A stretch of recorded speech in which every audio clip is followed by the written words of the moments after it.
السلام علیکم ورحمۃ اللہ وبرکاتہ۔ اب تک ہم عربک کے 29 لیٹرز کمپلیٹ کر چکے ہیں، ان کا پروننسیشن دیکھ لیا ہم نے، کس طرح ہر حرف پروننسیٹ کیا جائے گا۔ اس کے بعد ہم نے ان کی شیپ بھی دیکھ لی کہ کون سا حرف کس طرح لکھا جائے گا تاکہ پڑھنے میں آسانی ہو، حرف پہچان میں آئے تبھی تو پڑھ پائیں گے۔ اب سوال یہ ہے کہ اسکرین پہ آپ کو دکھ رہا ہے لکھا ہوا طبیبن کتابن، تو سوال یہ ہے کہ اس کو پڑھیں گے کیسے؟ پا کو پا پڑھا ہے تو یہ نہیں پڑھا، طبیبن، تو نہیں پڑھا طبیبن، طبیبن پڑھا ہے، کتابن ہے تو کتابن بھی تو ہو سکتا ہے، کتابن بھی تو ہو سکتا ہے، تو یہاں تینوں پاسبلٹیز ہیں۔ تو آج کا ہمارا ٹاپک ہے حرکات، اردو میں بھی حرکات ہی کہتے ہیں، جس کو ہندی میں آپ ماترائیں کہہ سکتے ہیں اور انگلش میں ڈائیکریٹیکل مارکس یا شارٹ واویل مارکس، ٹھیک ہے؟ تو حرکات کہتے کسے ہیں؟ حرکات کا مطلب ہے شارٹ واویلز یا چھوٹی آوازیں جو لیٹر کو پروناؤنس کرنے میں مدد دیتی ہے، اسی کو ہم حرکات کہتے ہیں۔ مطلب اس سے آپ کو لفظ کی ادائیگی پتہ چلتی ہے، اس کا لیٹر کا پروناؤنسیشن پتہ چلتا ہے، ٹھیک ہے؟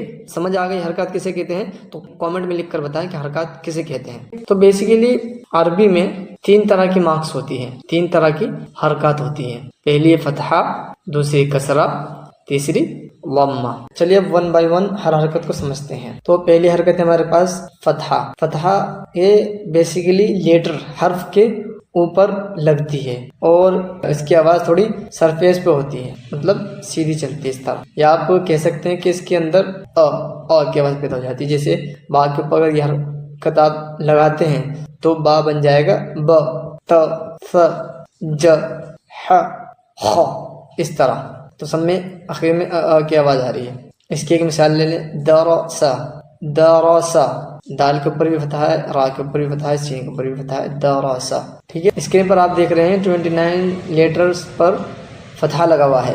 اب اس کو کس طرح پڑھنا ہے کچھ حروف میں پڑھ کے بتا دیتا ہوں، اس کے بعد آپ کو خود پریکٹس کرنی ہے، ٹھیک ہے؟ ا، ب، ت، ث، ح، خ، د، ذ الی آخری، آخر تک۔ اسی طرح حرف کو بالکل بھی کھینچنا نہیں ہے، ٹھیک ہے؟ اب نیکسٹ حرکت ہے ہمارے پاس کسرہ۔ یہ حرف لیٹر کے نیچے لگائی جاتی ہے اور اس کی آواز ہوتی ہے نیچے کی طرف، یعنی یا کی آواز کہہ لیں آپ، ای، آئی کی آواز کہہ سکتے ہیں۔ جیسے با کے نیچے اگر لگا دیں گے تو بی، تی، سی، حی، خی، اس طرح پروناؤنس کیا جائے گا۔ اس کی ایک مثال دیکھ لیجیے، ای بیلی، حمزے کے نیچے بھی کسرہ، با کے نیچے بھی کسرہ، لام کے نیچے بھی کسرہ، تو ای بیلی، ٹھیک ہے؟ اب 29 حروف پر کسرہ لگا ہوا آپ کو نظر آ رہا ہوگا، کچھ حرف میں پڑھ کر بتا دے رہا ہوں، اسی طرح آپ کو بھی پڑھنا ہے، پریکٹس کرنی ہے مرر کے سامنے، جیسے بھی پریکٹس کرنی ہو آپ کریں، لیکن آپ کو پریکٹس کرنی ہے اور نوٹ بک میں ضرور نوٹ کریں۔ ای، بی، تی، سی، حی، خی، دی، ذی الی آخری، آخر تک، ٹھیک ہے؟ اب آپ کو اچھے سے پریکٹس کرنی ہے۔ اب نیکسٹ حرکت ہے ہمارے پاس ضمہ۔ یہ بیسیکلی ایک واو کی شکل کا ہوتا ہے، آپ اسے چھوٹا واو بھی کہہ سکتے ہیں، اور حرف کے اوپر لگایا جاتا ہے، اس کی آواز ہوتی ہے اوپر کی طرف تھوڑا ہونٹ گول کر کے، آپ کہہ سکتے ہیں یو کی آواز یا ڈبل او کی آواز ہوتی ہے، جیسے بو، تو، سو، ہو۔ اس کی ایک مثال ہے رسولو، را کے اوپر بھی ضمہ، سین کے اوپر بھی ضمہ، لام کے اوپر بھی ضمہ، رسولو۔ اب اس کے 29 لیٹرز پر ضمہ لگا آ گیا ہے، میں کچھ حروف ادا کر کے بتا دے رہا ہوں، اس کے بعد آپ کو خود پریکٹس کرنی ہے۔ او، بو، تو، سو، حو، خو، دو، ذو، رو، زو الی آخری، اینڈ تک اسی طرح کرنا ہے۔ ایک بات اور بتا دوں، جب ہم لیٹرز پر، حروف پر یہ حرکتیں لگائیں گے، تینوں میں سے کوئی بھی حرکت لگائیں گے، تو پھر اس حرف کو ہم متحرک کہتے ہیں۔ متحرک یعنی ایسا حرف جس پر حرکت لگی ہوئی ہے۔ تو جتنی بھی ٹرمز میں ہر ویڈیو میں یوز کرتا ہوں، you have to write down it in your notebook, ٹھیک ہے؟ آپ کو اپنی نوٹ بک میں لکھنا ہے اور ان کو اچھے سے سمجھنا ہے، ڈیلی پریکٹس کرنی ہے۔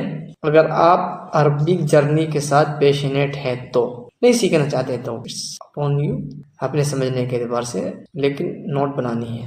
اب یہ جو میں نے حرکات 29 لیٹرز پر لگا کر دکھائی ہے، آپ نوٹ بک میں لکھیے، حرکت لگائیے، پریکٹس کریے، مرر کے سامنے زور زور سے بول کر پڑھیے، اور نوٹس کے فوٹو کلک کر کے آپ مجھے ای میل کریے۔ میل آئی ڈی میری ڈسکرپشن میں مل جائے گی، ٹھیک ہے؟ یہ آپ کا ہوم ورک ہے۔ ملتے ہیں اگلی ویڈیو میں ایک نئے لیسن کے ساتھ انشاءاللہ۔ السلام علیکم ورحمۃ اللہ۔